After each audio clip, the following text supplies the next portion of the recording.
You're tuned into Reimagine 2021, version 11, the #1 virtual crypto and blockchain conference.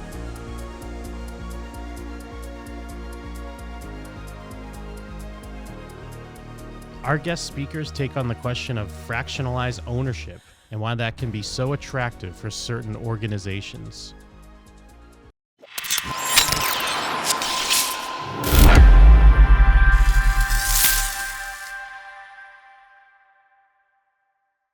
Can you explain a little more about what are the different types of NFT categories and some of their use cases? Yeah, so right now, I think digital collectibles has probably taken up a lot of people's kind of thoughts, I guess, and headspaces. It's probably because it's the easiest thing to understand. When you say, all right, well, how is digital collectibles using blockchain technology and digital collectibles using Web 2 technology different? Well, the simple description that I tend to give to people is Web 2 technology likely only exists in the walled garden. Imagine if you had, like Disney, for example, create collectibles without blockchain technology. Those are great and all, but they likely wouldn't leave the walls of Disney, and so it would only be relevant to those who are in the Disney ecosystem. As opposed to open and programmable platforms, anyone can participate. So imagine if you had a Marvel collectible and I had a Disney collectible, then those actually have transactional value if you deem that my collectible is worthwhile. So it's basically opening up the marketplace a lot wider than it used to be. And then I think the second use case for NFTs that I think is interesting is some of the things I was alluding to earlier, which is more of the how can you secure unique assets to something that is immutable. Right now, a lot of, especially let's pick property rights, for example. In the US, we have the privilege of really strong infrastructure, but across the globe, there are certain markets that don't have that. And imagine if you were to buy a house somewhere and all of a sudden there weren't any documentation that assigns that legal right to you.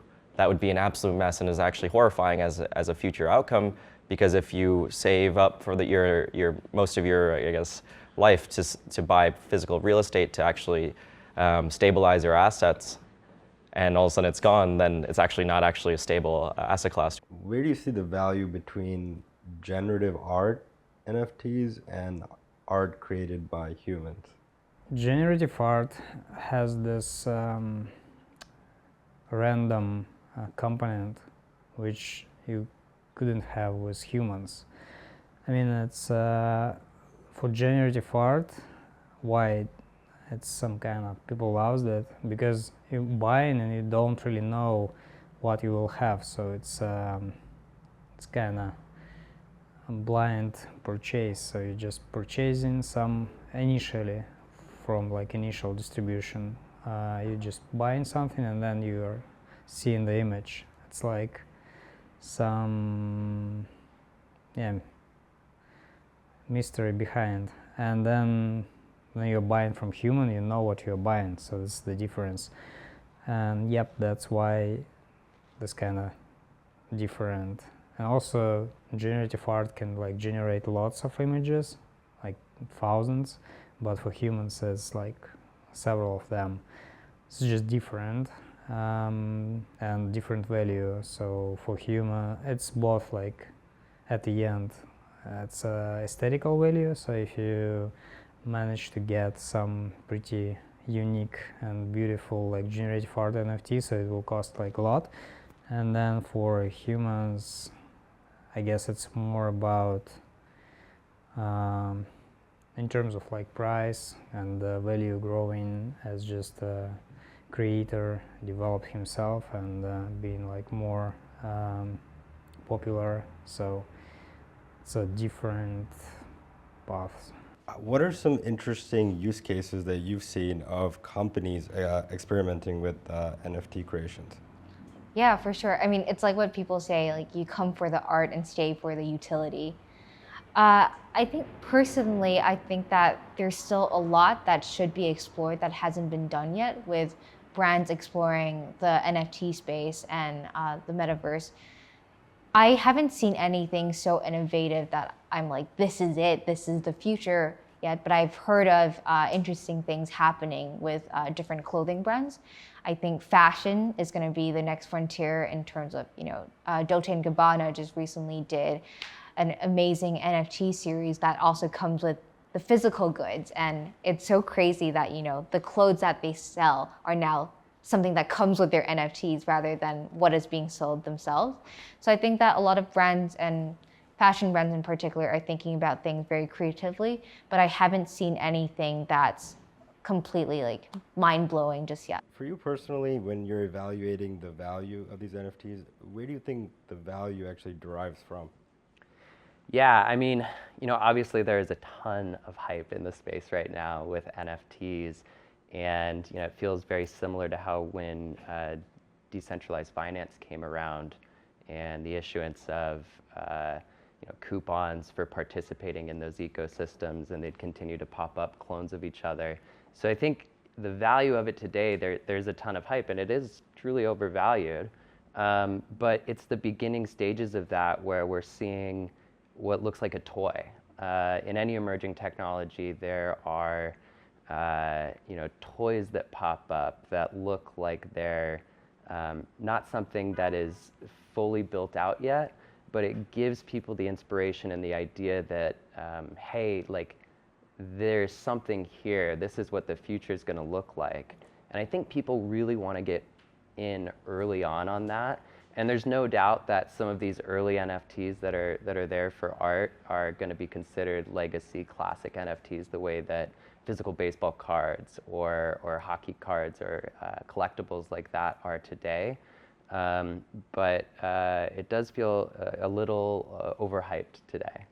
That's a tricky question. I think the value is it's a personal experience. So a lot of people come into this and they look at the value or compare and try to create metrics for what the value of a work is. And at the end of the day, it doesn't matter. If you're buying art, it doesn't matter what the price is. It matters if it resonates with you and what you're willing to pay for it. And I think a lot of the early collectors are evident of that. They were coming into this space and spending lots of money, ETH, et cetera, value that they obviously hold dear for works that they valued. Not because they were expensive, not because the artist was huge or anything. It's because they just wanted to support and have this thing, and they believed in the vision of it. And I think now a lot of it's kind of become how do we compare it? What's the market rate? Is it a one of one? It should be this price. Is it an open edition? It should be this price. And I think over time, a lot of that's going to break down, especially as the space becomes more and more accessible. A saturated market naturally means demand is probably going to drop.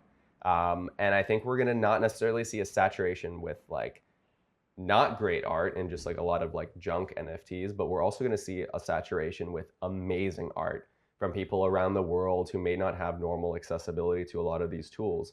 And so it's going to be difficult to measure these things, but that doesn't mean creators can't come in and create sustainable frameworks for the work that they're selling. But I think valuing and trying to set a number on work is super dangerous unless someone has a decade plus of experience that you can reference in the real world. Because I think the big disconnect right now is you have a lot of fine artists coming into the NFT space, and their physical one-of-one paintings sell for less than an edition of 10 or 20. That's a huge red flag for me. If you have a physically native work, that doesn't mean they can't thrive in the NFT space, but why would a speculative new kind of medium hold more value than the one-of-one that exists and has hundreds of years of tried and true and tested value? The physical art isn't going anywhere anytime soon. Digital art's brand new. So I think it's tricky to try to value it. I think this is something that's really interesting to me because my background is more in the traditional art world. And so I spend a lot of time explaining to collectors who, even digital art as a concept is hard to understand. And now when it's not just, you don't have a one-of-one of something and something is limitless and something is where the artist can determine the exact variation of things that can be made. It's quite a new concept to them. What I love most about generative art is ultimately the organic shapes that are created that seem to be hand drawn. It seems to be something that can be done very easily by a person. But what's crazy is that it's just lines of code behind this. It's JavaScript zeros and ones that creates this beautiful thing that's organic and changing. And I think that's very much so indicative of our time, of our generation, in terms of what the young people are looking for the next stage in art development. And also, coders and people with amazing technology who are able to innovate as artists. So art blocks, for example, I think they've done really amazing jobs, both picking amazing artists such as Tyler Hobbs with his Fidenza collection, but also really getting people to see the value of generative art. I think it'll start from collectors in the traditional space being interested, and then later on institutions as well, once they fully understand and appreciate the different tech requirements and different necessities that's behind the entire generative art scene. So looking forward, can you talk a little bit about what are going to be the future financial utility of NFTs? Yeah, so we're starting to see companies that are cropping up that want to turn existing financial instruments into NFTs. So we're working with a company called Toko, for example, and they spun out of DLA Piper, and they're a digital asset marketplace. And one of the things that they're looking at in terms of utilizing NFTs is bond tokenization. And so you can tokenize a financial instrument like a bond and be able to remove all of the intermediaries that exist between being able to transfer a bond from one organization to an individual or to another organization. And not only does being able to have a digital representation of that financial instrument as an NFT help with the removal of intermediaries and fees, but I think it also is great because it allows for greater liquidity and participation. So not only can you have very specialized organizations or specific types of people be able to participate in that marketplace, you can now open that up to retail investors or people who before never really had access to be able to participate in those networks. Where do you think, personally, with generative art, what will keep the long-term interest in that? So first thing I would say, that's a very good question. So I wanted to think through my answer a little bit and really kind of map it out. So generative art in and of itself, if you start talking about things like Bored Ape, or if you talk about Crypto Dads or any of these other projects that have multiple different pieces of that piece of art that then are run through an algorithm to be able to decide, oh, I have this sort of glasses, or I have this sort of teeth. What you'll see from that is you see like people that get really excited if you get one really, really rare or random piece in your piece of art. And that's the start. But when you have one piece of generative art, and maybe you have a second piece of generative art, we saw this in CryptoKitties, you can actually take those algorithms and merge them together. And so we are beginning to see projects out there in the NFT space that what they want to do is breed NFTs. And so they can hide within their code certain traits that can emerge. If you have generation after generation of people with blue eyes, maybe you have a generation that has all white eyes, or all black eyes, because they had so many of these recessive genes. After a while, creates and generates a new attribute. And that's how you can end up with this long tail of interest and value, is you start building that into the initial stage. That's an interesting question. I mean, like, what is AI and what is generative art? And there's just some questions that come about here. They're great for series of NFTs, I think. Like if you want to put out a whole series of maybe a limited edition or something like that, where you can kind of, obviously more complicated than this, but click a button, and have a full series come out. I think the true value is I think quantifying like immaterial labor of like someone like, an actual artist, an actual human being. And I think that's personal opinion again, but like that's more important, because like people be able, like anyone can just like, on their computer, on their iPad or whatever, they can like, as an individual, as a human, create art and then gain benefit from that versus the generative stuff. I mean, generative is cool and whatnot, but like really quantifying human immaterial labor and giving them some reward for that is more important. How do you think this idea of commercialization of art really affects the market? I think, personally, I think that there's still a lot that should be explored. I think I think you've seen what's been happening at auction houses, just like so incredibly insane. The level of attention, the amount of attention and the amount of press that an NFT, and also the ultimate sell amount that an NFT artwork versus a traditional artwork can receive. Like recently, with the Banksy, there was a Banksy piece and a Hackatao piece, so within the same auction. And the Hackatao piece was so much more interesting to collectors. And so I think there is this really interesting dichotomy happening where a lot of the artists are directly working with auction houses in order to sell their one-of-ones and their first works, instead of going through galleries where they find prospective buyers way before an artwork is done. So I think that's also changing the speed and the pace of the art market, where people are looking for more and expecting more as well. I think at one point when blockchain came out, there was this whole issue with privacy, private chain, public chain, information sharing, the how, the what, the why. So is that what NFTs tackle, or some of those other parts of the use case of how NFTs and blockchain work together for enterprise? So enterprises need privacy, that's a given. And that's a big part of the work that we're doing with Polygon in creating the Polygon Nightfall Layer 2 solution and some of the other work we're doing with them.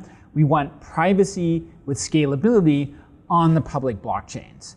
The big thing about NFTs is they allow for a different type of asset.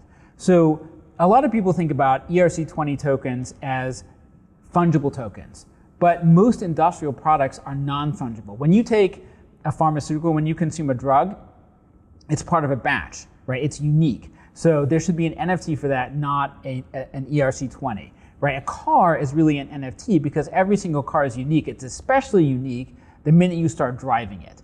So we recognized early on that as good as ERC20s are kind of fungible tokens, and they're great for currencies or undifferentiated assets, in the industrial space, NFTs are actually essential for managing unique items. And what's been the feedback, I guess, from clients and NFTs and this recent boom? And they've been around for quite some time, really. As you mentioned, art, generative art, collectibles, and now it's obviously into the enterprise space. So what's been some of the feedback from your clients in terms of looking to integrate, implement this new technology? So I have to express immense gratitude to the artists of this world for making NFTs popular, because before NFTs were popular, we would go talk to clients about NFTs and they'd be like, what?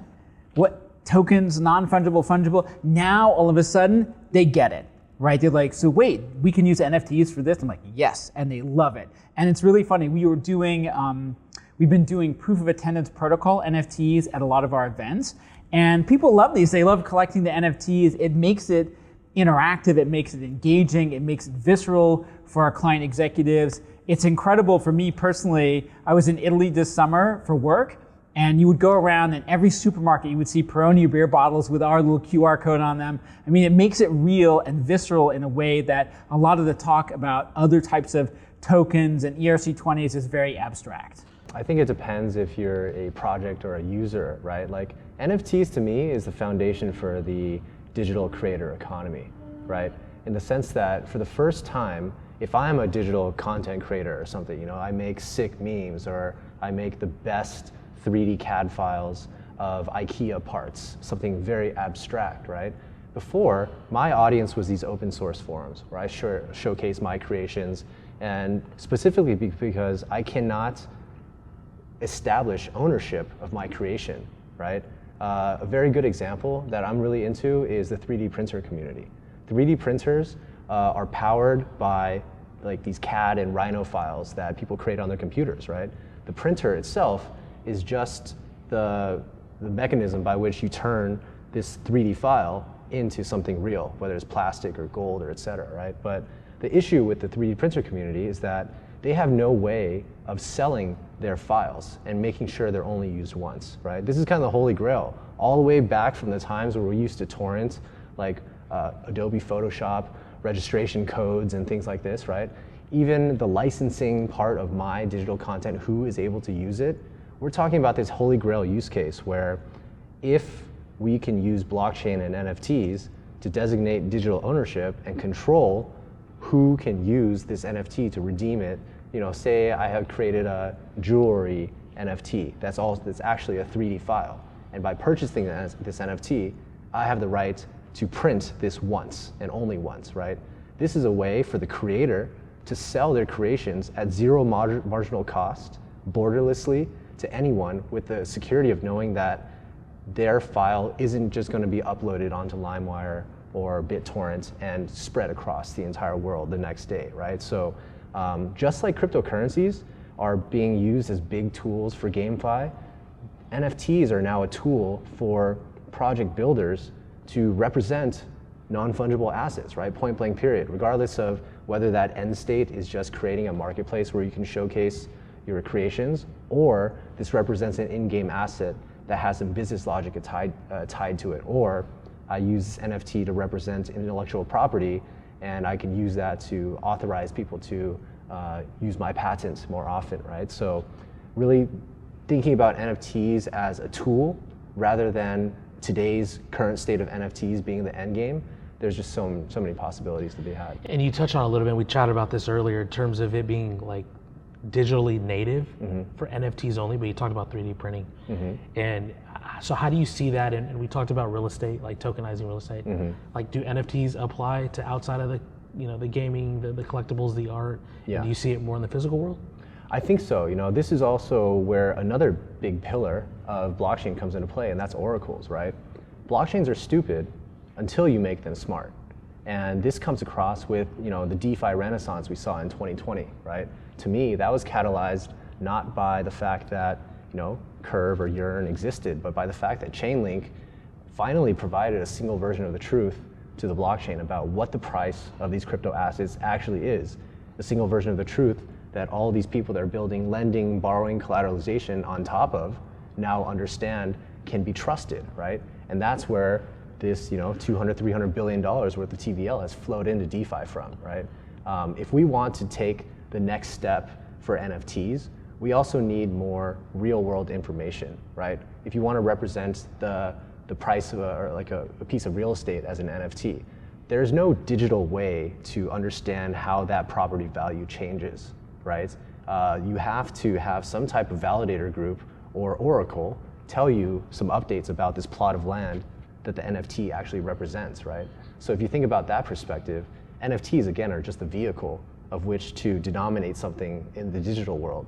But if you're not able to update the parameters of this digital offering, then the disconnect between what happens in the real world and what happens in the digital world is broken, right? You have to have that free flowing.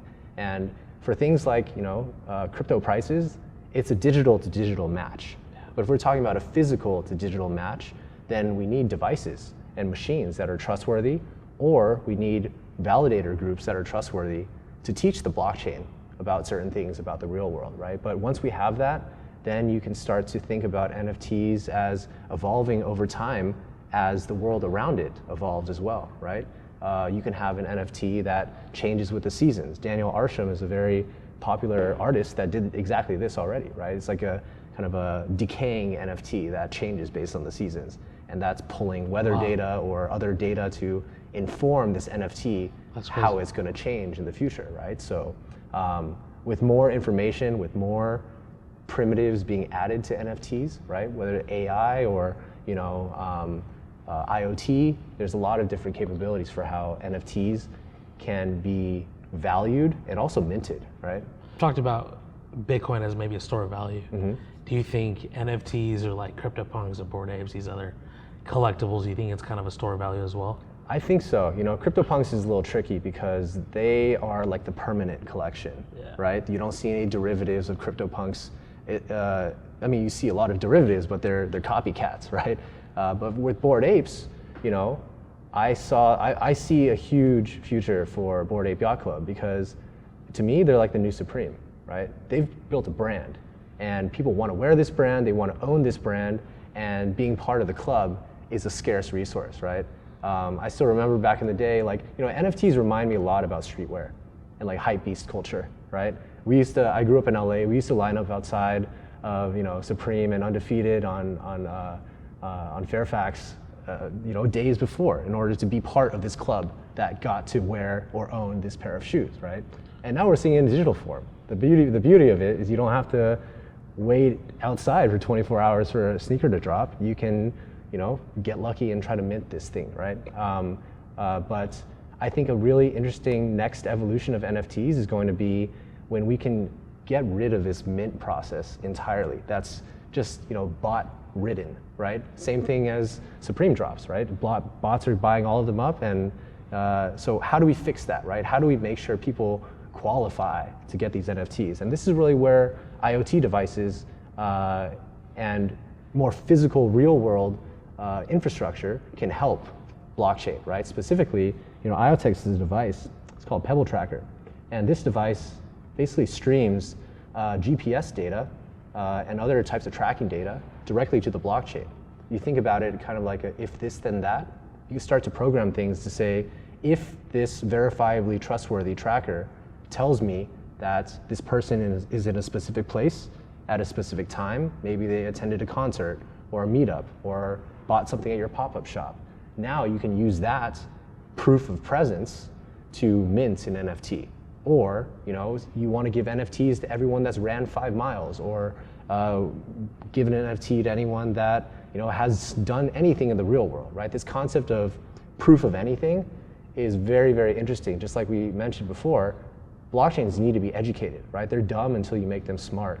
So if we're able to teach the blockchain things about what we do in the real world, that can trigger the creation of NFTs or the airdropping of cryptocurrencies and build even tighter relationships between creators and users, right? So everyone's familiar with proof of work and proof of stake.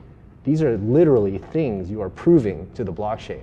Have I solved this really complex puzzle to be a Bitcoin validator? Have I deposited 32 ETH to be a Ethereum validator? Well, what if you have to prove your presence or prove your physical location or prove your physical activities? It's just a brand new design space once we have this real world data. So I think it's going to have a huge impact on NFTs, but just the greater blockchain landscape as well. Do you think NFTs are a cool or critical or important piece of another use case overall? For Stellar?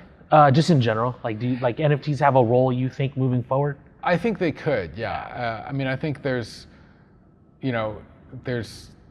multiple ways this could go down, right? There's, I can't predict the future, right? So I say that there are uses that seem legitimate to me. Maybe those uses will take off, maybe they won't. I think there's a significant possibility that a lot of the NFTs that are out there today could lose most of their value for the collectibles. Yeah.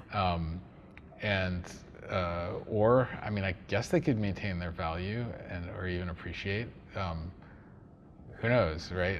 But that does, to me, why would you want to? Why would this thing keep going? Something else will come along that people will want to plow their money into. Yeah. So this ideal world of databases, and do you think NFTs? We'll see what happens. That might be a big failure, but do you think NFTs can fit in that world of unique ownership amongst these databases?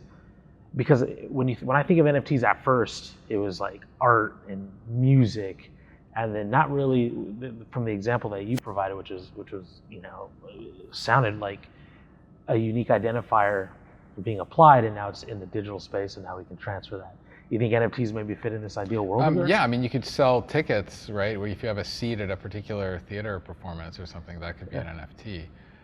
And so you could do that part on the actual blockchain, and then have another part that's off the blockchain. I still think in a lot of these cases it makes more sense to do it off chain. In this ideal world, with all these databases, and you mentioned some pretty good little flow of tickets and airplane, hotel, maybe that could be applicable. That's true.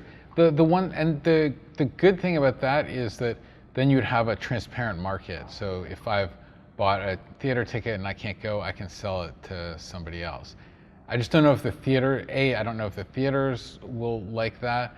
B, there might be sort of privacy issues. So I don't know if that would win out over a model where the database is still run by the theater, but they allow you to kind of purchase the theater ticket, the seat, atomically with something else, and they might not even know what the other thing is, but they know that this transaction should only go through if it's been signed by whatever these other databases are, and if it's been committed to the blockchain. And I think in this world, from traditional to blockchain, sounds very approachable in terms of just creating standards which might allow the transition of value and assets, right, to kind of go across from traditional to the blockchain. So maybe standards can kind of speed it up. Yeah, of course, they would have to, and that would be there would have to be standards for different databases with different features to kind of atomically commit cross-database transactions. Maybe an API aggregator. It pulls all these APIs together, lays it all down. One of the things you're saying is, trying to get to these APIs or these centralized solutions. Right. I mean, this would be like a feature that you need for each individual API, but it would make API aggregators more powerful because they could sort of aggregate APIs from multiple backends and do things atomically, whereas today there's like a risk that you'll end up buying the plane ticket but not the hotel because one of them sells out first. Yeah. How do you see NFT collectibles and CryptoPunks, Bored Apes? You think these are like a new store of value as well in a different form? It's interesting. It's sort of Schrodinger's NFT. Depending on what you're looking for, you can see it. I think certainly the premier, the top end NFTs certainly represent store of values for those who hold them, and the market seems to be supporting that over time. I think one of the big insights were, even though crypto assets were exhibiting volatility and declines, the NFTs were not, right? That there was some sustainability among them. And so it's like art in that regard, where you have art markets and the value of art has its own sort of fluctuations, and those are independent often of the broader market as a whole. But it democratizes access to that. People can participate in NFTs that would never go to an art gallery, or they don't have art galleries anywhere near them, right? They have to travel thousands of miles to do so. So I think that's the great, one of the best elements of all of this. It just doesn't matter who you are, doesn't matter where you are, doesn't matter what your age or your skin color, you can participate in NFTs. And do you think that it needs to be digitally native, born out of online for it to be an NFT, compared to maybe something physical in the physical world, a car, a piece of Van Gogh, a building? How do you see NFTs applying to outside of maybe what we're used to seeing right now, which is the art space? Well, it's interesting. I think NFTs sort of cross boundaries, and so to cross the boundary between the digital and the physical is pretty exciting. I have NFTs that provide access. So in order to see certain content or to get into certain venues, you have to prove possession of an NFT. On the way in here, I had to show proof of vaccination, right? But this is NFTs are that on a whole new scale. It's interesting, the art world has been working this way for decades, that you can have a sculpture which is of value and of physical representation, but it's actually the right to display that, to build it as such. You keep that little piece of paper in a vault somewhere, and that gives you the right to display the art as it is. But if someone were to come up and pick the sculpture up, it has no value in and of itself. And so I think what's happening is a digitization of some of these techniques that have been out for a long time. And this gaming space, to kind of take it back, it's kind of come full circle now. People are making and earning a living off of it, buying homes that we hear about. What do you think about that? I think what people value is what people value. And so, is this a pretty picture or an ugly picture, right? It's completely in the eye of the beholder. Is this a valuable picture or a not valuable picture? So I think this is to be expected. I think there's a long, rich history of in-game assets having value associated with them. But the very root of Ethereum was a centralized game, basically revoking certain game properties, and Vitalik Buterin himself being super upset about that and saying, that shouldn't have happened, and I'm going to go do something. What the amazing part is he actually went and did it, right? And so this notion that you could have assets that transcend games, you can have assets that have intrinsic value that is independent of who issued them and who held them previously is transformational, and it's not surprising that we're seeing folks capitalize on it. My next question is going to be, what are some of the use cases around NFTs? And you wrote an article recently and it labeled a few. popular ones. But why do NFTs matter right now, and how do you see them? How do you envision them? Yeah, so NFTs are misunderstood by a lot of people. One, they say, well, why would I pay money for an image? I could just copy and paste the image and have it. So I think, hey, I could take a picture of the Mona Lisa and have a picture of it in my house, or a copy, but it's not that valuable because it's not the real Mona Lisa. NFTs are a way to determine true scarcity and provenance, number one. But that in itself only goes so far in terms of value. The next piece is actually community engagement. These NFTs actually give you rights to do things. For example, you can get into, within the DeFi, degen NFT world, if you have certain NFTs, you get into certain Discord servers to have information on what's coming next and communicate, collaborate. And they're even creating special clubs where if you have the NFT, you can get into the club. That's a very basic example where now imagine a global enterprise that has millions and hundreds of millions of customers, and they can issue NFTs as collectibles, but also rights, it's really a card or a membership card that gives you certain rights and advantages as the holder of the card. And what are some of the use cases that you enjoy, that you like, that are interesting to you? So I think there's a couple of them right off the bat. Let's talk about fan engagement. So let's say you have a lot of fans. You're a sports team, an esports team, a celebrity brand, a music band, et cetera. You can have an NFT that whoever owns the NFT gets access to these special rights and privileges. And what you're doing then is not just trying to get your fans to spend a bunch of money on their NFT and make money off of them. What you're trying to do is you're trying to actually create sustained value and a tighter interaction. And then you grow revenue for your entity, but you also help your fans gain revenue. And you actually monetize this relationship with coded rules of engagement. And it ends up being what before I think people didn't even realize what you could do with a fan base, and people tried with membership cards, et cetera, but NFTs take things to an entirely new level. Yeah, no, fan engagement is a great use case, and I think that's kind of the evolution from Instagram Live, all of these Snapchat things where you're connected with your favorite artist, your musician, and we were just talking about it before here, recording yourselves and people being able to see the daily lives of their favorite, celebrity. And I think this NFT is just another aspect of engagement and community and being a part of something in the kind of this crypto. Yeah. There's an entire spectrum for the market. You could have a low cost painting that gives you access to buy certain clothing or merchandise. You could have something as expensive as a $10 million piece of art that also gives you special access to a club or a investment group, right? So there's a broad spectrum and range of just monetary value, but it all follows the same theme. There's a scarce asset with usually an image affiliated, and then special rights affiliated to the people who have that asset. There's going to be two main categories. One will be decentralized gaming that will slowly capture more and more market share over centralized gaming.